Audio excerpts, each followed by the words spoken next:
Lovely. Good evening, Zambia. Good evening, Africa, and warm welcome to the special interview with me, Innocent Pierre. You can simply call me IP. Today, the 27th of April in the year 2022. And thank you so much to the new game show production team.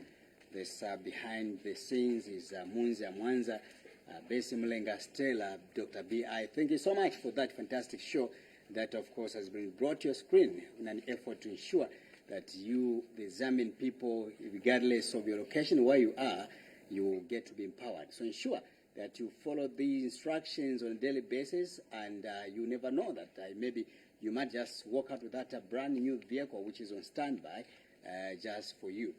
Now, once the UPND was in opposition, a lot of things were being talked about, and President Hakainde Hichilema at the time, he did, of course, emphasize that once sworn into office, he was going to endeavor in promoting local businesses. Besides that as well was the pledge to create jobs for the Zambian people.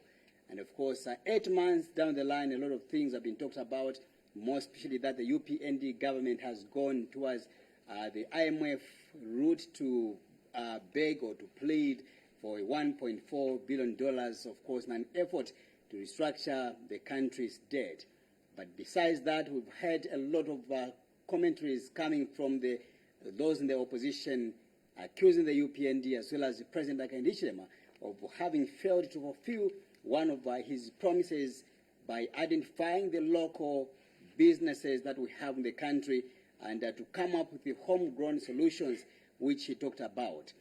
To shame the devil, today President Hakainde Hichilema, he did grace a very big event which has been dubbed as a private dialogue forum, which was held at Mulungushi here in Lusaka, Zambia, of course, where he did meet a number of local and potential businessmen and women in order to find solutions that can be the possible answers to the challenges the country is facing. And one of the people that has been identified to attend that forum today is a local businessman who has been in the industry for quite longer, and his name is Dr. Saul Kwempindi, who happens to be the Chief Executive Officer of the Horizon Properties. He's here to share with us and analyze what has been talked about regarding today's forum. Before that, let's just listen to this video by the President, and later on I'll engage him into the discourse. Be on standby and listen as well as watch. Work their way into various government instruments or mechanisms. Shall I be specific? The budgets. The first budget we put in place, we didn't have much time. I'm looking at the faces seated around here. We argued a little bit. We didn't have much time. Now we want this platform to provide these checklist of issues that we can, some of them will work their way into the next national budget. That should be easier to deal with now, because we have a bit of time. I actually feel that we've lost some time, but I think we can recover a bit of time, especially if we work on the concept of low-hanging fruit, based on years of efforts in the past. So let's bring some of these items into the next budget. I listened to the panel discussion here. Taxation discussion is not taboo. No. It's an interface between the intention of a tax, what it's supposed to do, yes, to raise revenue for the treasury, yes, we need it, to deliver free education, yes, we need it to expand the CDF, and Mr. Msonda, first of all, thank you for the comment you made on CDF. We expect leveraging. Thank you, sir. You remember our conversation when you sneaked into my room at a hotel in Dola, when you were afraid that you may be victimized. Now you don't have to fear. You don't have to sneak in the night to come and see me.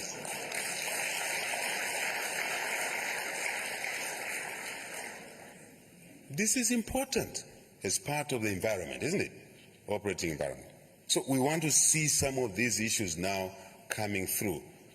And tax is not taboo. Acting Secretary to the Treasury. It's not a taboo discussion. I heard your answer. I think it's good answers you gave. But now is the time to look at how is this tax helping create jobs? How is it helping? Can we tweak it? Can we look at it so that it doesn't damage the treasury, but it actually improves the treasury, but also supports job creation? We'll find the middle ground, isn't it? Working together.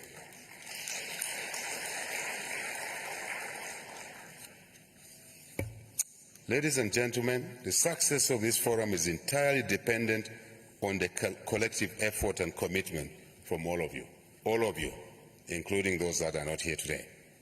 Because we are only representatives, only. There are many who are not here. But together, we should make this instrument work for us as a country. We are doing all of this for the betterment of the lives of our people, ultimately. You want to fight poverty, partially create a job.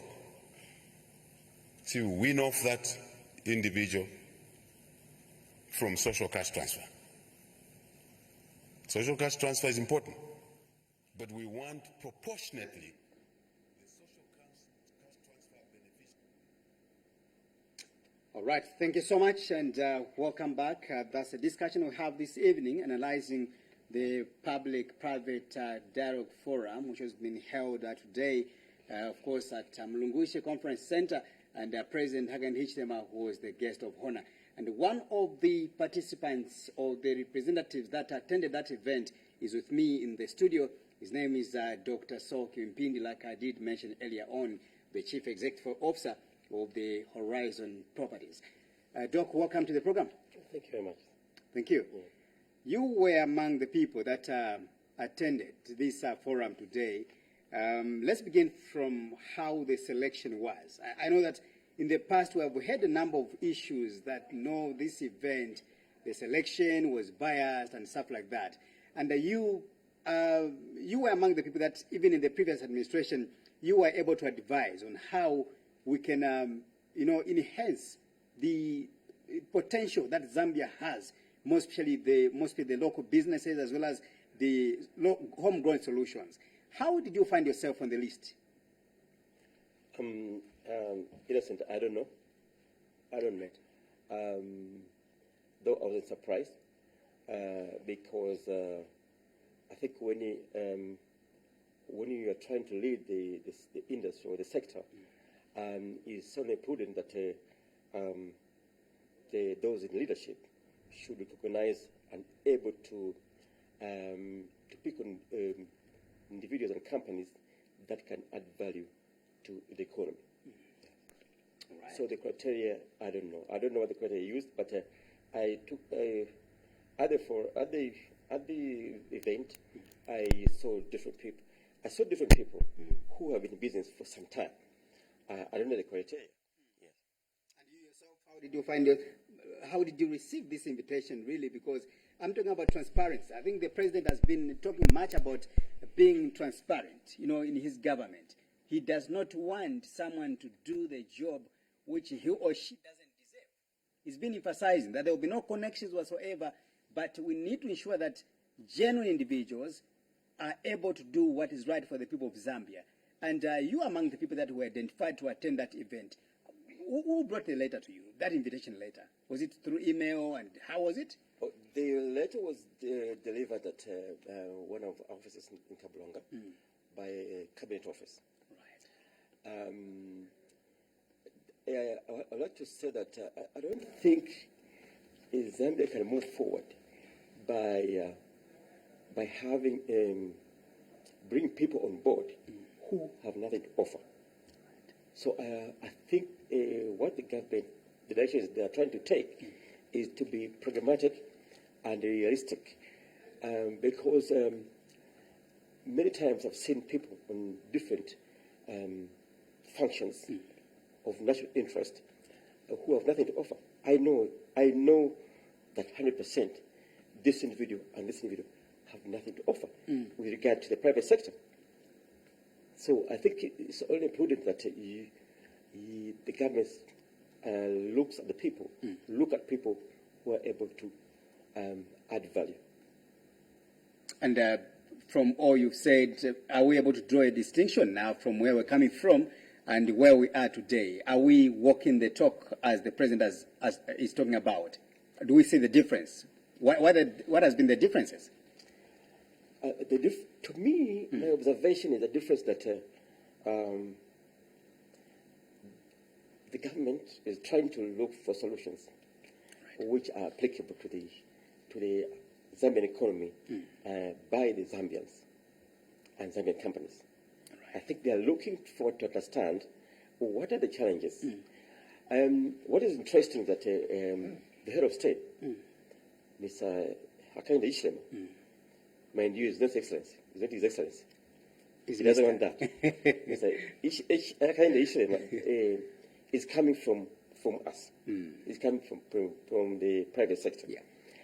I think he is wondering, is there now, is wondering why our business is not growing. And now I think he wants to get the actual understanding from the practitioners, from the business people.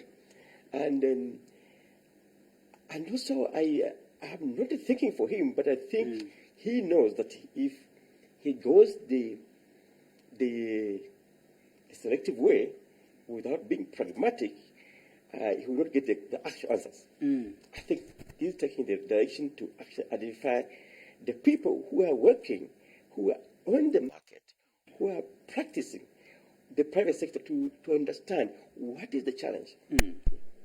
Did you yourself, as a did you encounter any scenario, let's say in the past, where you go to this event, such as the forum which we had today as a country, you go to that event and then you just get to be shocked. You find that people who are there do not really deserve to be at that forum.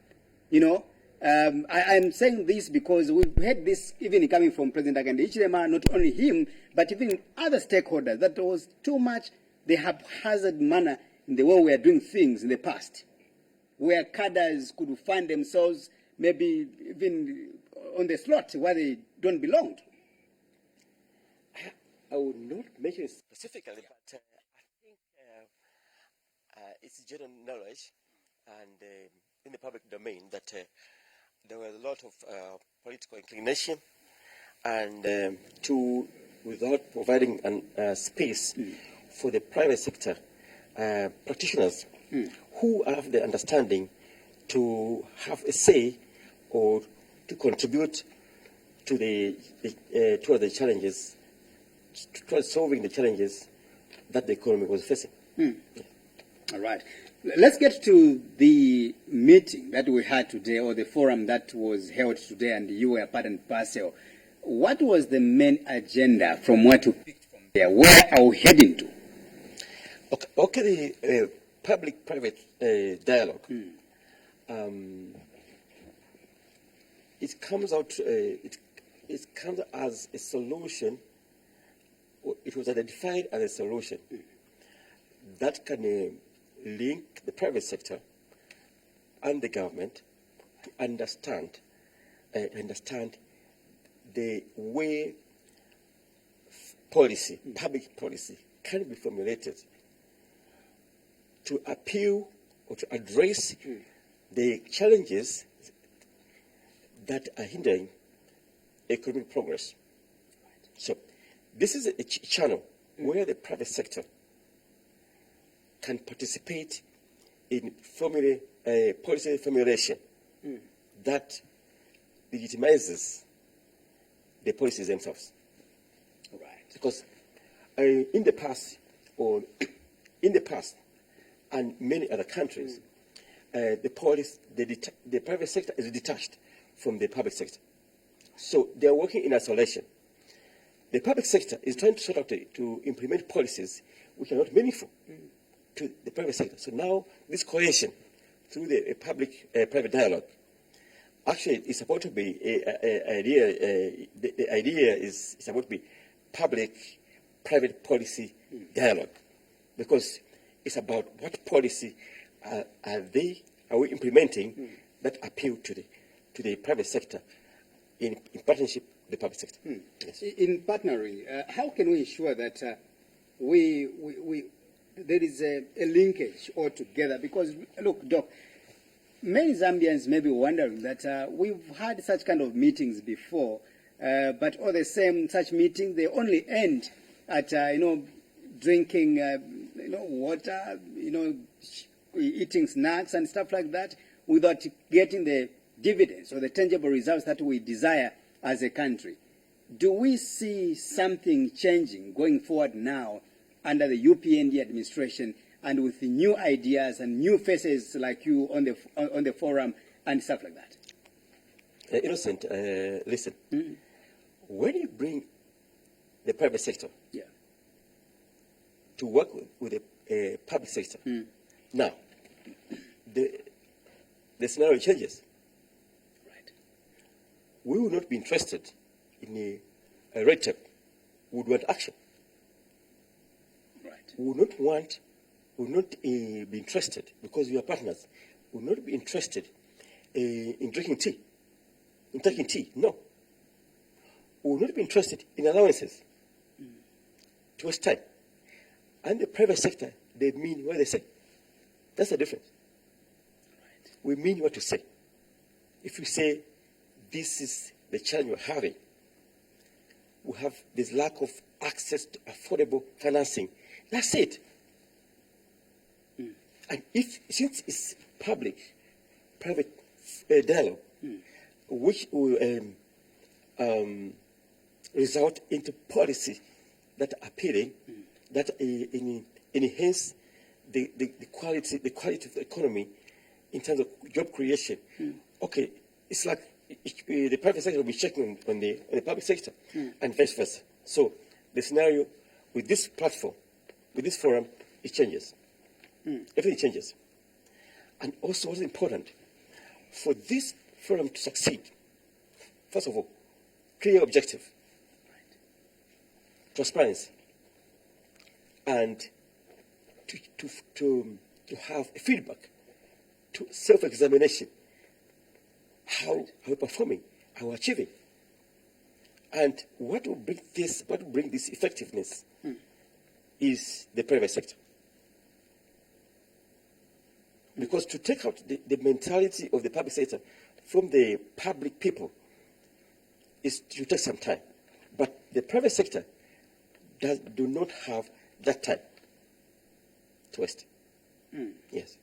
And this means beyond that, I believe the people who have been appointed to be on this forum are not any person. They are people with commitment. Because in many cases, we say what we don't mean. Right. That's one of the challenges we're having. As the private sector and the public sector, especially the public sector. They don't mean what they say. No. And that's why we are in the mess we are in, because the public sector, for a long time, they don't mean what they say. Does this confirm what the lamentations that we have heard, coming from President Hakainde Hichilema, who is coming from the private sector as well, where he believes in nothing but work after work and more work, as he has mentioned before. And today is in the public sector where each and every time he laments, there's too much sabotage going on here in government. There's too much, laziness among some civil servants, of course. And not only that as well, but we have seen even some ministers, Honorable Subia Maso, she's been touring some health centers across the country, and she has witnessed some forms of laziness among our public officers, and different departments altogether. And now, having a man who is a product of the private sector where you belong yourself, how can we ensure that we change the mindset of some of our colleagues in government who are getting taxpayers' money? First and foremost, we are privileged, the private sector, that the president currently is from the private sector. And in private sector, you have to mean what you say, because you have to deliver. If you don't deliver, you don't survive. So that is what is being on board. But also, when you want to understand what a person is saying, or what he's going to do, or what he is, it just you could be able to each statement which is being made, if you record it, and over time, you assess the consistency. Right. The consistency in those statements. It tells you if you work out, like in research, we are able to work out and understand where the direction we are going. So the consistency means a lot. Because lack of consistency, the people being late lose direction. Right. So that consistency is the one giving direction. If the head is meaning what he's saying, then the rest will follow. The goodwill, determination, everyone will follow. Of course, some will fall off. Some won't be able to fall off. But the rest will follow. It's not easy, but direction is what we need. And we have a direction. Sometimes we have, some employees, for example, if you go with that womb, for example, with that zeal of you wanting to work because you are coming with that spirit of the private sector that believes much in hard work, not on handouts and stuff like that or shortcuts, but you believe in hard work before you earn what you are supposed to earn. And then we have some, for example, civil servants, not only civil servants, but also including the private sector, where sometimes some people just tell you he's trying to do the Mzungwani Konde, for example. Let's see, you fail on his own. How can we ensure that we terminate that kind of individuals, that kind of laziness? First and foremost, I think the culture of laziness can be fought. Can be fought. If you don't deliver, you don't get paid. Performance. You should be paid according to performance. Can that apply in the government sector? It should apply. Public sector? It should apply. How? It should apply. How can it work? Performance contracts. There should be a continuous assessment of the performance of all public service staff. There should be continuous evaluation of performance of all public sector staff.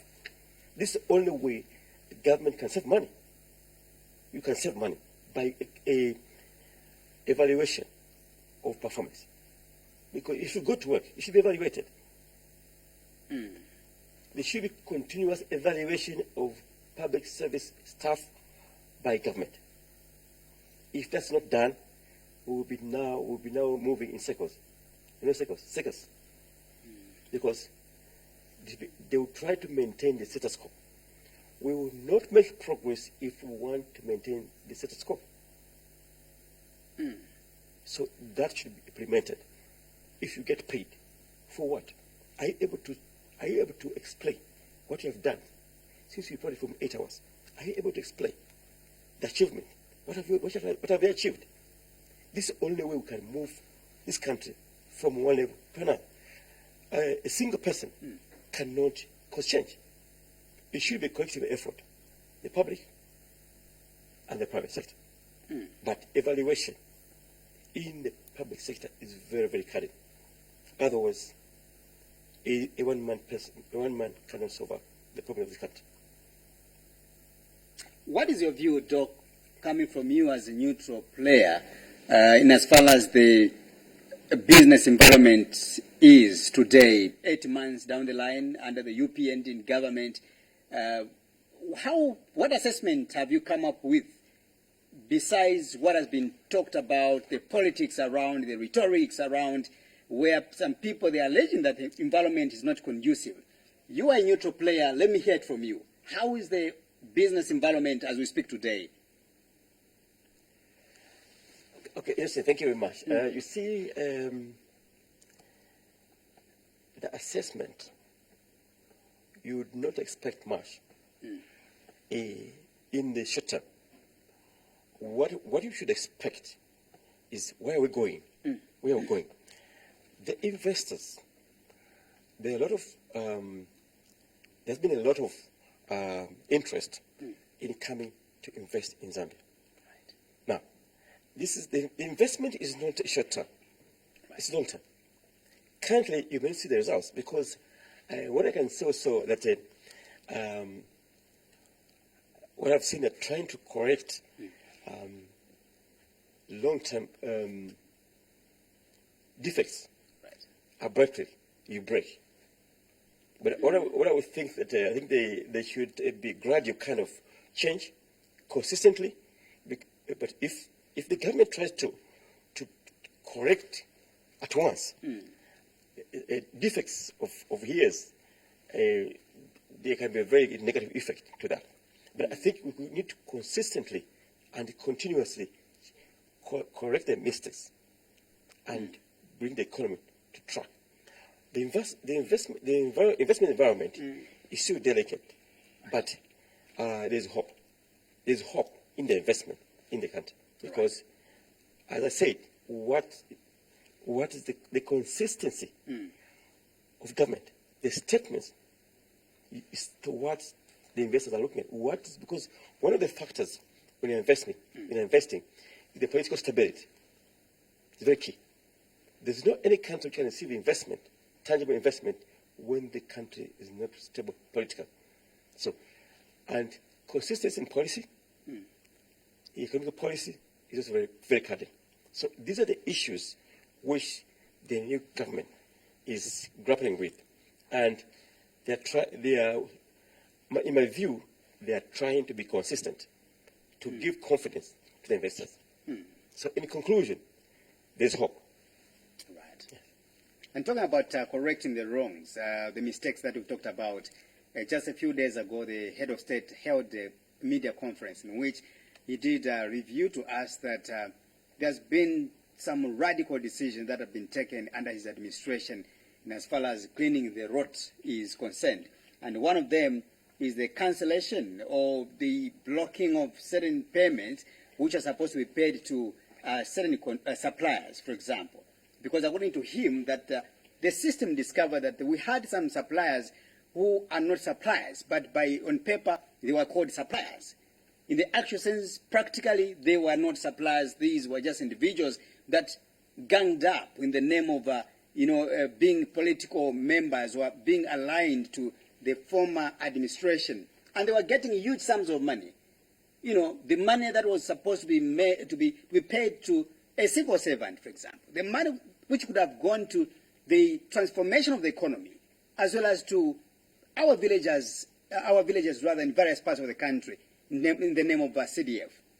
You know, what could be your take regarding what the president talked about, the suspension of certain monies that was supposed to go to the ghost suppliers, if I'm to use that word? In fact, if that's the truth, the government should not only stop the payment, but they pursue the route of recovery of what had been gotten, because that public money could go a long way in sort of a number of public issues. So they should not go only on stopping, but indeed, if some people were paid, companies were paid without delivery, they should not only stop, but they should go ahead and recover what was paid. Right. Let's find out, Doc, in terms of now, there's something that you've talked about repeatedly during a number of events that I've attended. Whenever you're addressing a public event or you're speaking, you always talk about Zambia having the potential to, transform itself using local minds. I think you've been very consistent on that aspect. And you're among the local investors we have in this country who feels that Zambia is not really poor. We only need to support the local businesses, identify potential genuine businessmen that we have or women, and be able to utilize them. And that's why we are today. I'm sure that was more like the first step held by President Hakainde Hichilema. Do you think that how can the private sector like you among others, help to transform the country's economy? What can we do? First and foremost, we need to believe in ourselves. We need to believe in ourselves as business people, as investors, local investors. We need to believe in ourselves because there are very few countries that have developed tangibly without the participation of the citizens. We need to anchor the economy in the hands of the citizens. That is the development which is anchored. There are many examples I can give, but so and secondly, I know that most the Zambian economy and many other developing countries in Africa, their economies are not structured in a manner that the citizens should develop the economies. This is an aspect which we need to change. It's not easy because we have been entangled into a lot of international bodies and so on and so on. Finance, we have borrowed and entangled, we have entangled. But now we need to entangle ourselves. And out of these entanglements, we need to come out. Because there's no economy which will be anchored by foreigners. No. We need to tangibly get involved. Despite the challenges we're having, we need to believe in ourselves. We should not wait for all the challenges to be sorted out because they may not be sorted out at once. So we need to find a way how to move ahead. But in the final analysis, as government, they need to find a way to restructure the economy to be developed by Zambians. How possible is that? There's been a lot of arguments that it's not possible that Zambians, they can able to entirely manage the economy. Looking more especially now that we are having a very huge debt before us here. And that's why government has gone to, for example, other well-wishers to help us restructure the debt. Yes, borrowing, you need to get good debt. We need to get good debt. A good debt is a debt which is able to pay to service itself. Right. So we need to borrow for investment, not for consumption. Many times, and also we have to engage in activities, borrow and engage into activities that can produce a return. Because if you are borrowing for consumption, you sink. And additionally, I've seen many companies, very progressive companies, Zambian companies, that have gone down by borrowing in this market. Many. We are in the real estate and construction and property development. Okay, on Monday, on Friday, go on papers, you will see a number of foreclosures of commercial farms, commercial buildings. What does it show? It tells you that the borrowing here, the current borrowing, is fertile. It's fertile. It cannot develop the economy. It's not structured. The financials here, they're not structured to develop the economy. They're commercializing. They're not developing. They're not development financials. They're commercial financials. In other words, they're traders. Yes. Therefore, we need to sort out that problem. Until when we sort out that issue, to restructure our economy for development, we'll be struggling. We'll grow slowly. There is another aspect, Doc, that, of course, is a matter of a concern. I don't know if it's a strategy, I'm not sure about it, where you find that the businessmen or women that we have in this country, not only in Zambia, but in various parts of the country, more especially the African setup, where you find that businessmen, for them, each time there's a regime change, they dance with the government of the day. Of course, others, they would want to remain with maybe the former ruling party. Others, they will be supporting the opposition political party and stuff like that.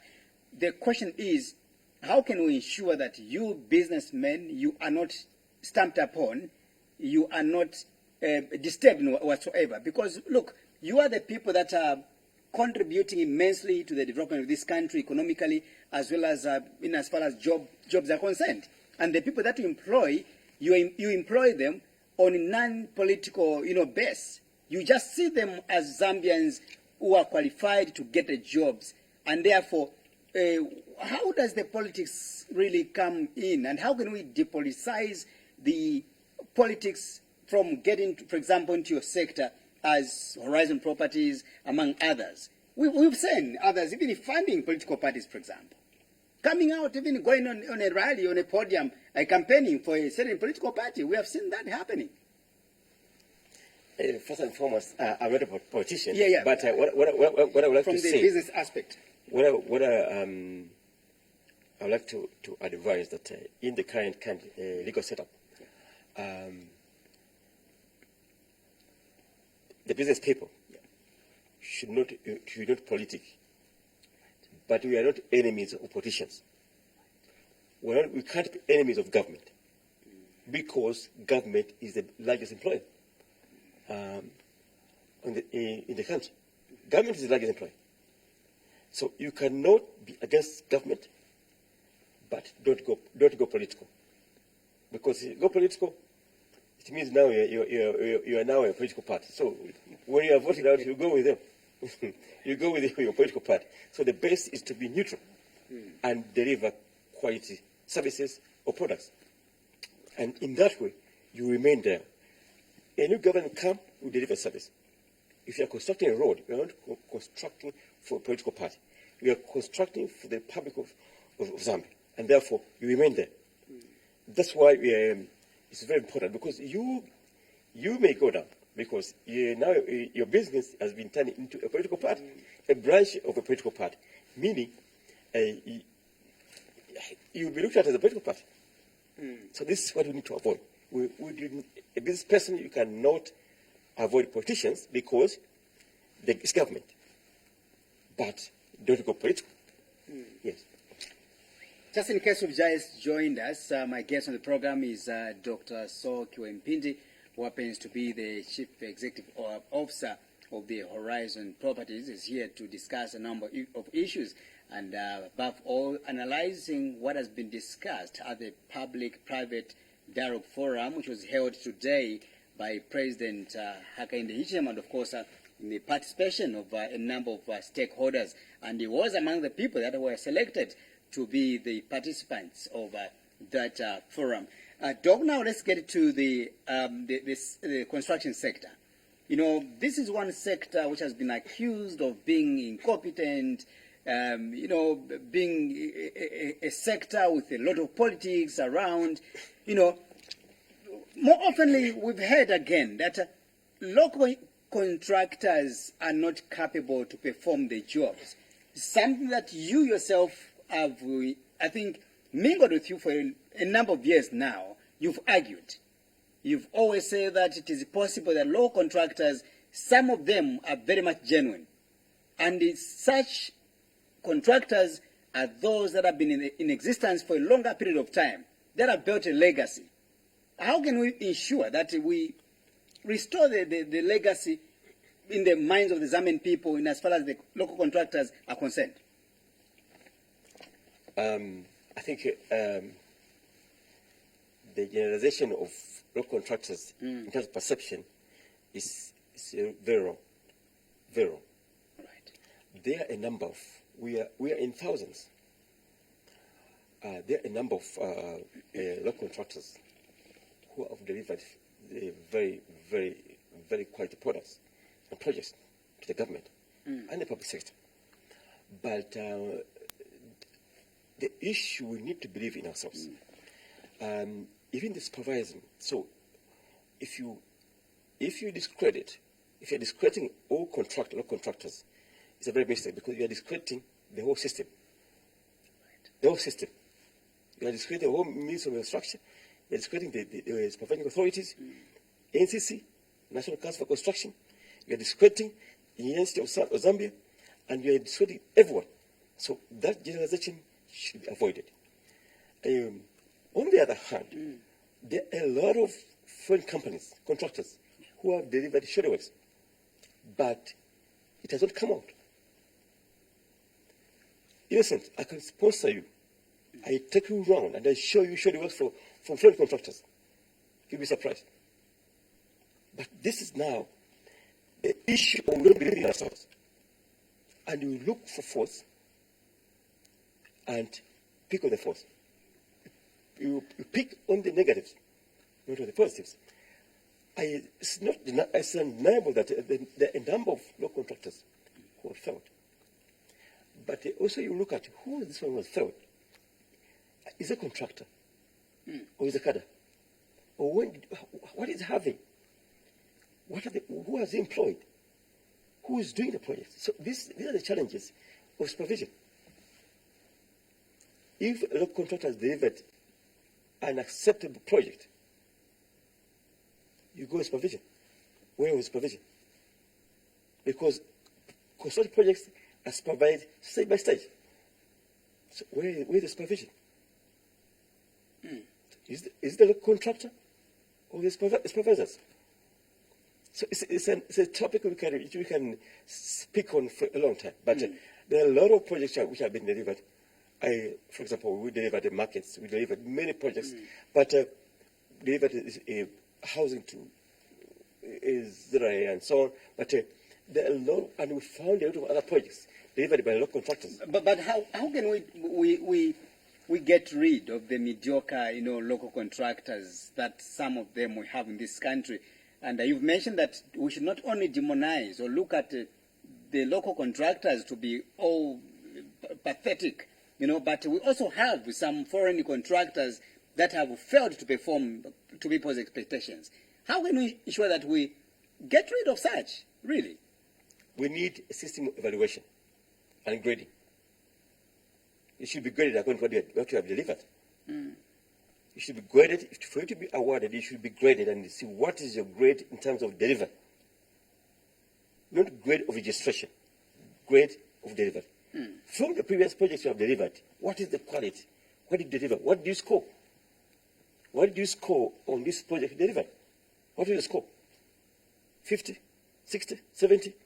And it should be a minimum whereby if you haven't delivered the quality product or project to this amount, to this grade, to this level, you shouldn't be awarded a contract.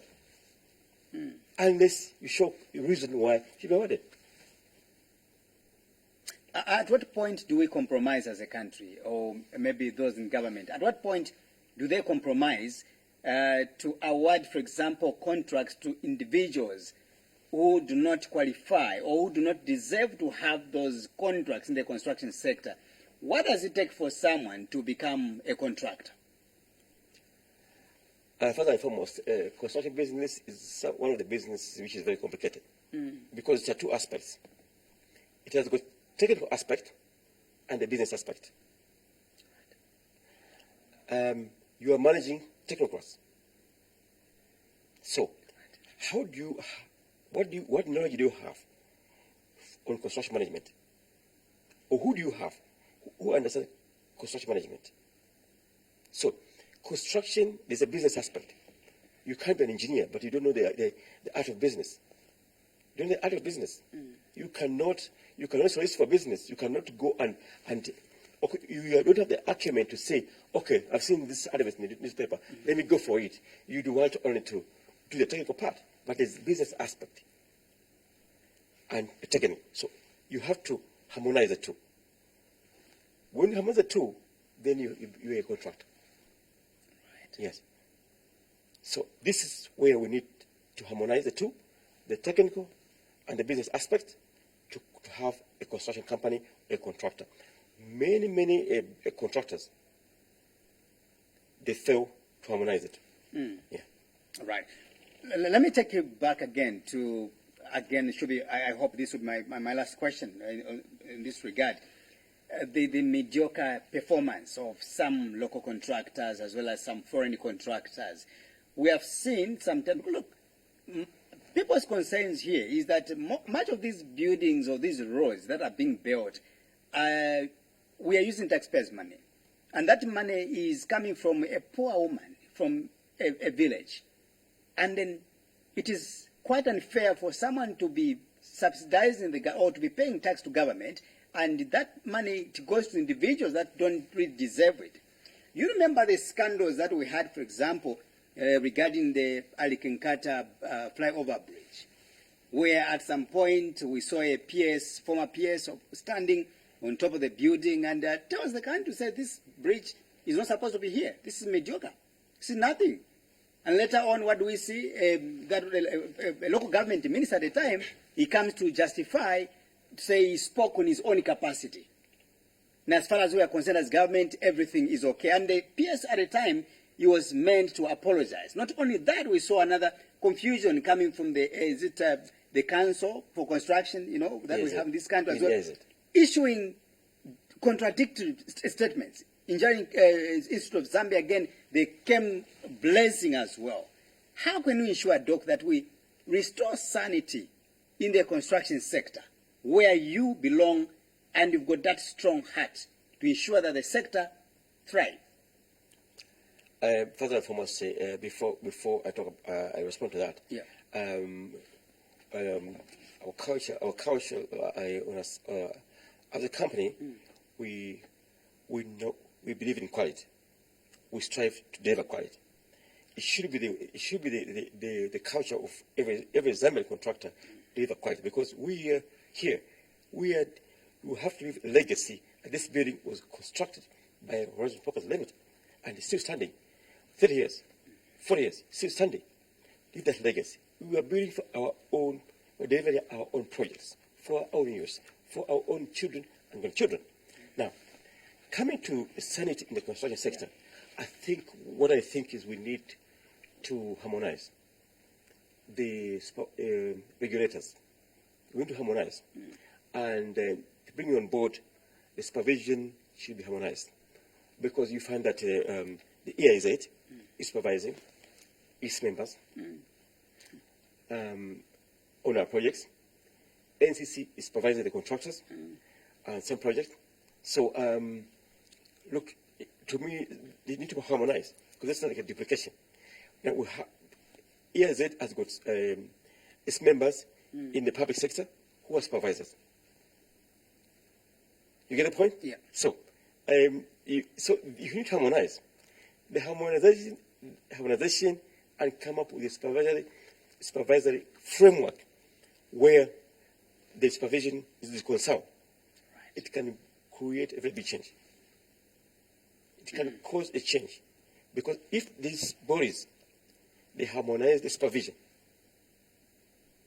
it means the members of AIZ, who are our employees, and that's being supervised.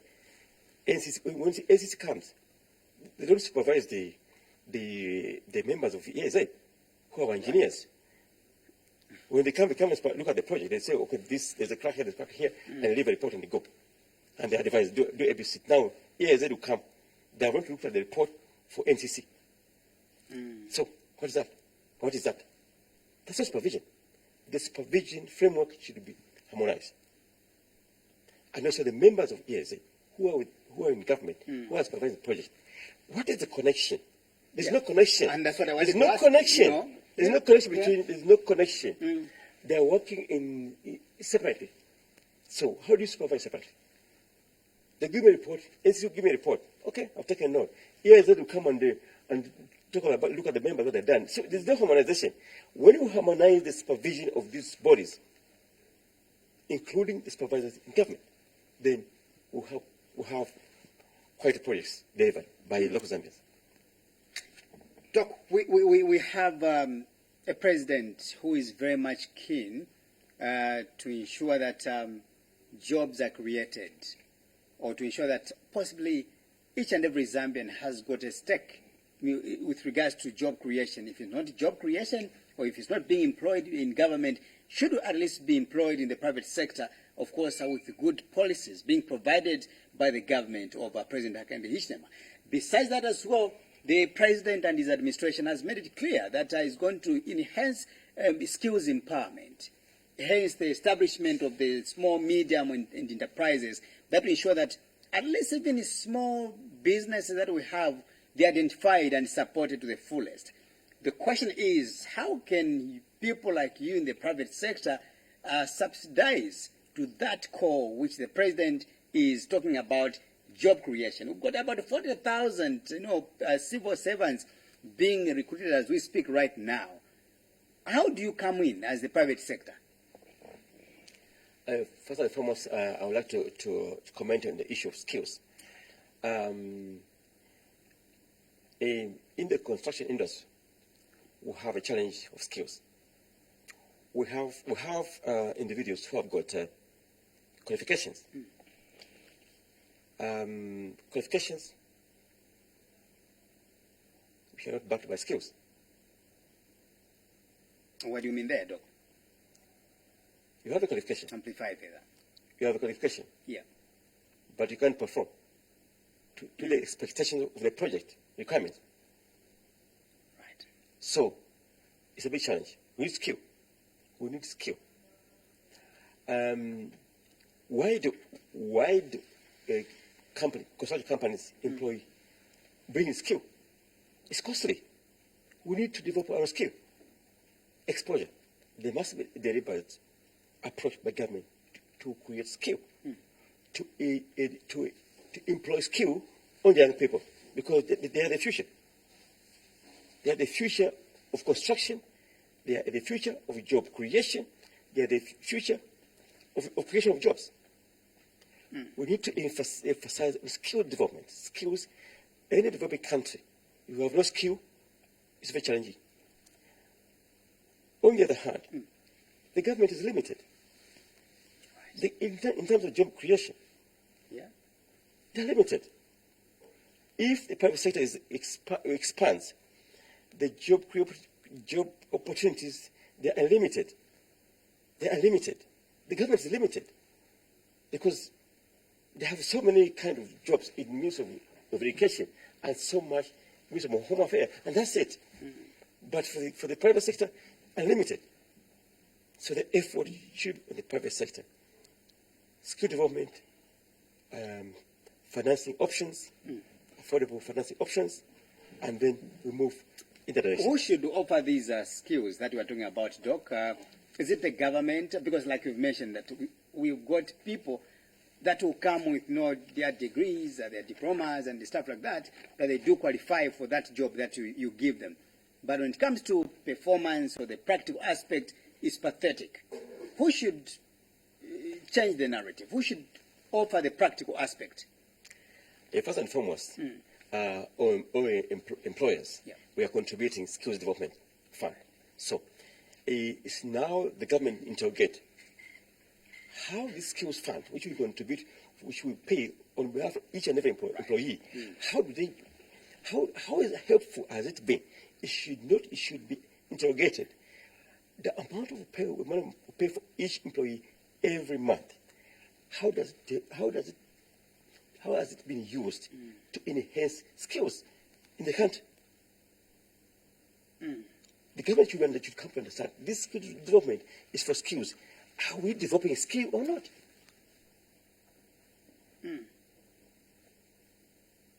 Does the formation of or the enhancement of cooperatives that we have now, or which are being talked about under the UPND government? Of course, cooperatives have been there before, even under the MMG, they were there, under the PF were there. But the challenges that has been there is the politics around, And today, the UPND again, they are saying the only way to empower Zambians, to give you sustainable jobs or skills or businesses, can you go and form cooperatives? Does this answer your question or your concern? Partially, I agree with that approach because when we are together, there's a self-accountability. Even if you have received money, you are able to be accountable to each other. What I'm not supporting is to give money to individuals because the discipline has not been tested. The discipline of the youth has not been tested. If the youth should work together so that they're able to be accountable to each other to pay back that money. It should not think that the money should be given just for free.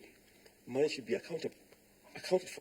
Yes. So, helping, assisting individuals in cooperatives is very, very welcome, because there's accountability. Because many individuals, they will think that the money the government is giving is for free, and they'll be being given forever. We've got civil servants that are yet to be employed, but one of the critical challenge or problem that we have in this country is when it comes to accommodation. If you went across the country, you toured across the country, I'm sure you've done that.